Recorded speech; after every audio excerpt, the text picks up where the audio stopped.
ওঙ্কার বাংলায় সঙ্গে রয়েছে আমি শিল্পা। চলে এসেছি আবহাওয়ার আপডেট নিয়ে। বর্তমানে ডিসেম্বর মাসের মাঝামাঝিতে এসে দাঁড়িয়েছে আমরা। এই সময় উত্তরে ঠান্ডা থাকলেও দক্ষিণবঙ্গে সেই হাড় কাঁপানো ঠান্ডা আর নেই। হাওয়া অফিসের তরফে জানানো হয়েছে, উত্তর পশ্চিম ভারতে তৈরি পশ্চিমী ঝঞ্ঝার প্রভাবে দক্ষিণবঙ্গের জেলাগুলিতে তাপমাত্রা আপাতত সেইভাবে কমবে না। পৌষ মাস পড়ে গেলেও এখনো কলকাতা সহ দক্ষিণবঙ্গের জেলাগুলিতে কনকনে শীত পড়েনি।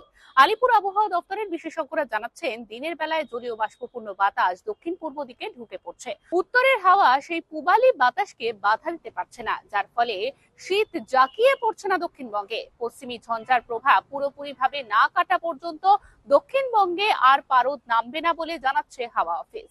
তবে ভোরের দিকে কুয়াশার দাপট থাকবে বেশ কিছু জেলায়। অন্যদিকে উত্তরবঙ্গের প্রায় সব জেলাতেই হালকা থেকে মাঝারি কুয়াশা থাকবে। দৃশ্যমানতা নেমে যেতে পারে 200 মিটার পর্যন্ত।